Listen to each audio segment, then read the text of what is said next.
Money can manifest fast, but when you have behaviors that you've grown up within, like, stuff that you saw in your childhood and yeah, hard not to believe what you've been seeing. Yeah. So that causes you to react a certain type of way. So in that moment when you're about to react to something, does it change just as fast? Like when let's say I want $5,000, I want $10,000. It can happen like that. But in the process of behavior, it doesn't happen that fast. Is it constantly something that you're working on, or can it happen just as fast as like? Well, here's the thing. You're going to like this. It happens instantaneously, vibrationally. But then you want to say, come on, Abraham, how do I get the money out of the vortex and into the bank? In other words, I'll play your silly game and accept that there is a vibrational reality, but the guy at the bank doesn't want to know about that. He wants the funds to be in my account, Abraham. So how do I turn this vibration into something that's tangible? How does the vibration turn to thoughts? How do the thoughts turn to things? How does it become tangible? Well, you're translating it. You're going to hear this. It's going to make perfect sense to you, and forevermore you will understand exactly the heart of your question. So there is this vibrational currency. Can't spend it yet. You could feel good about it, but you can't spend it yet. If you're looking at the bank account where it isn't yet, and you don't feel good, it's not coming. If you look at the bank account where it isn't, and you notice that it hasn't been there for a long time, and you know a lot of people where it hasn't been there. In fact, as long as you can remember, not enough money has been what you've been hearing. Then it's not coming. Not yet. It's there. The potential is there. But the movement toward the reality has not really begun. Now, once you get in the right vibration, it comes really fast. But as long as you stay not in the right vibration, then it doesn't come. So the timing has nothing to do with anything except your mood about it. So basically what you're saying, if I keep looking at the money not in the account, even though the money is there, I can have several checks where I've did something and that money's on its way, but I keep focusing. It can get hung up in all type of ways. Even money that is supposed to be yours, you keep from coming in your belief that it isn't there. Mm-hmm. So and that's basically the same thing with a relationship then, or with behaviors. With everything.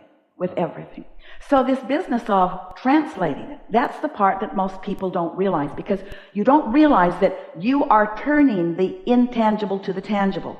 You are receiving the clue, the impulse to go there, to do that, to be there, to see that.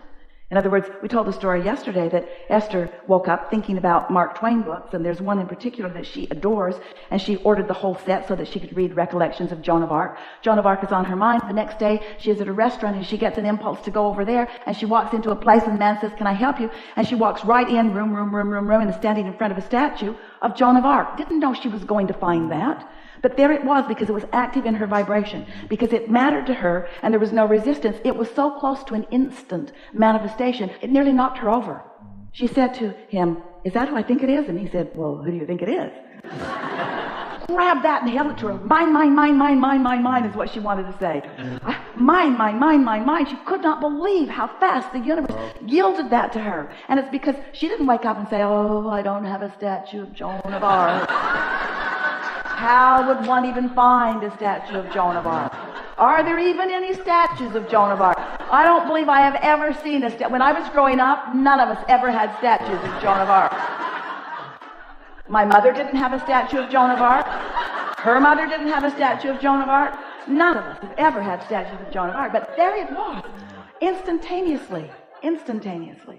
I've experienced that, on the financial side, just where stuff just boom. Even like I said, I've even had thoughts of when I do something, I'll be like, okay, this person's gonna say these exact same words when I perform this type of project or do this, and it's been said. But just, I guess, the momentum in the other areas of, trying to change my behavior and different things that have happened is probably what I keep focusing on and not focusing on the other part of what actually is, the now. It's really helpful when you do exactly what you're doing right now. Mm-hmm. When you start noticing the correlation between what you've been thinking and how you've been feeling and what's manifesting. So when you focus on the things where it really has been working, and you think, well, what were the components? Well, I wasn't worried about it. I wasn't blameful. I wasn't justifying it. I had this light desire that I wasn't complicating or contradicting with negative thought. And so the ideas just came and it unfolded easily. But the things like money or relationships or, in some cases, physical well-being, because they matter so much, you think about them a lot. And because you think about them a lot from a lackful place, those are the sticking points for most. Many people say, why is it that the things I don't care that much about just come easily into my experience? But the things I really care about, it takes a longer time. And we say, because the things you really care about, you think about too much from the point of view of not having. The other day it occurred to Esther, she began a conversation about something unwanted, focusing on something not wanted. And the thought just came into her mind because she wasn't far in. I really want closure on this, which means close your mouth. In other words, stop talking about things from that standpoint that doesn't feel good. And you'd be surprised how, if you don't talk about it, if you've got people that are willing to talk with you about the things you don't want, then you're in trouble. If you've got somebody that will really lend an ear to your complaining, if you want to be a really good friend to others, say, oh, no, I'm not going there with you. Oh, no. And you only have to do that about 100 times and they stop doing it. After a while, they realize you're not going to be the sounding board. Yes. So let's stay here just for a moment. So turning thoughts to things. So how does reality happen anyway? How does this stuff that is so tangible that you are translating with your physical senses, and your eyes are translators of vibration, that's why you see. Your ears are translators of vibration, that's why you hear. So you're already translating vibration. Your emotions are translating vibration. That's why you feel the emotions that you do. So as you're thinking about translating the vibration of this vortex, this intangible vortex, the first tangible indication that the movement has begun is the emotion that you feel. So when you feel negative emotion, it means you're summoning it, it's moving, but you're also blocking it. So there's that tug of war. That's what that negative emotion feels like. So if you just stop and say to yourself, it's coming, I can feel it coming. Because if it weren't coming, you wouldn't be feeling anything. So you're saying you're summoning something, or you're summoning it? You're summoning it. You are summoning the it is the thing sometimes you don't want, basically. Or you summoning. Well, we're talking about the it that you want. Okay. Because everything that you feel is about the it that you want. Exactly. Because the it that you want has everything you want about it on one end and the complete absence of it on the other. So every it is really two subjects, the wanted end and the not wanted end. How about that? So it's coming, but the way you feel is really about whether you're letting it come easily or whether you're letting it come hard. Because it's coming. It is coming. It just doesn't need to be the struggle that you all make it out to be. So think about why sometimes you want to make it a struggle. Everybody doesn't have it, so you want to make it look hard. Otherwise, the haters will hate you. Think about those people that are really successful at whatever they're doing, and they always tell that bogus story of how hard it was, the price they paid. And we want to shout from the background, but when you stopped paying the price, it came, right? But they leave that part out because they're trying to keep the others from feeling so uncomfortable. And so as you realize that the first indication that movement is underway is when you start feeling around it. If you're not feeling any emotion, it's not active enough to be a player in your experience at all. We just love it when you have strong desire, whether you feel positive or negative. We would far rather you feel terrible, strong, negative emotion than to not feel anything. Because that means you're alive and you put things in your vortex and it's calling you. The other day, we told you this yesterday, but some of you didn't hear it, and it's the best thing that it makes this point that we've found in a long time.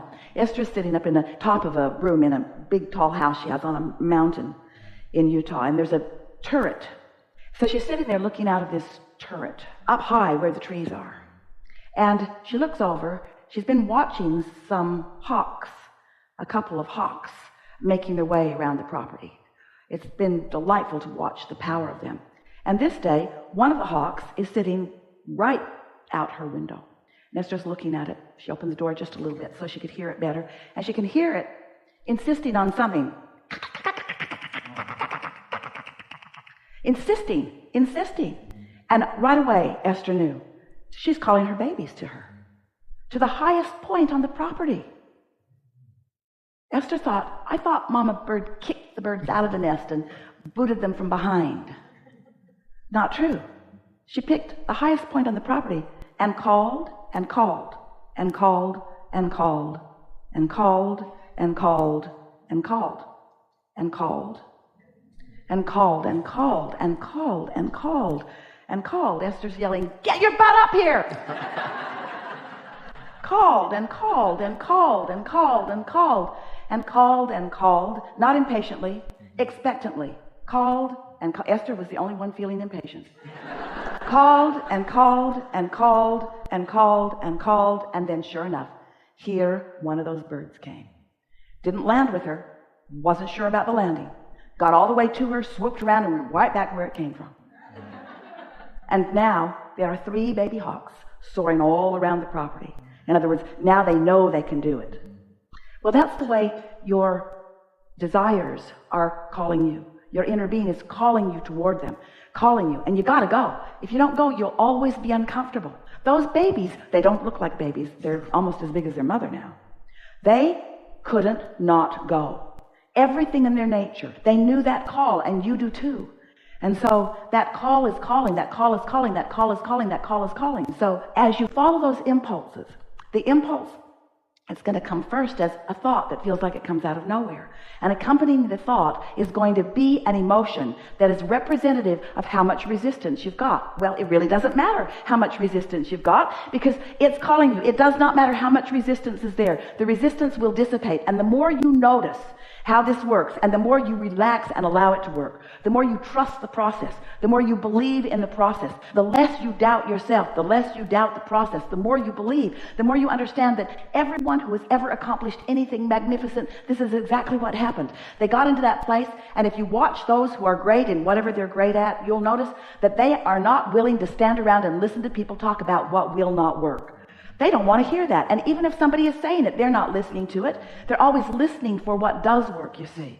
You just tune yourself to it. And little by little, those beliefs that have been holding you back lose their grip. You see, you can't dig in and get those beliefs and ferret them out and stomp on them and destroy them. You just have to let them become less active and more dormant, less active and more dormant. So it's about what you are thinking about, not about what you are no longer thinking about. Because when you try not to think about it, you're thinking about it. So it's about deciding what you are going to think about. And if we were standing in your physical shoes, we would be deciding what we're going to think about by one criteria and one criteria only. How does it feel? How does it feel? Does this thought feel better than this thought? In the beginning, if all thought about it feels uncomfortable, then become more vague about it, become more general about it, become less specific about it. Because in your specific attention to the absence of it, you've got quite a bit of momentum going. So you've got to slow that momentum down by getting more vague, more general. And then it just sort of dissipates, while what you do want becomes more active in your vibration. And while that's happening, then things are happening. The universe is showing you all kinds of clues. You get these impulses, you have these rendezvous. Someone that you meet maybe for 3 minutes in an elevator gives you information that you needed. A friend calls you that you haven't talked to in a very long time. All kinds of things come into being. There are a minimum of 200 potential things ready to pop for you in every moment you live. A minimum of 200 viable avenues to something that you want. But if you're in that place of beating the drum, then it's like you've got your tuner completely tuned off, completely turned off. It's like being an airplane in the fog with the ability to know where you are, but you just say, oh, never mind, I'm just turning everything off. I'll just fly blind. We say, not such a good idea. Something more? No, I think that's pretty much it. It's really good conversation.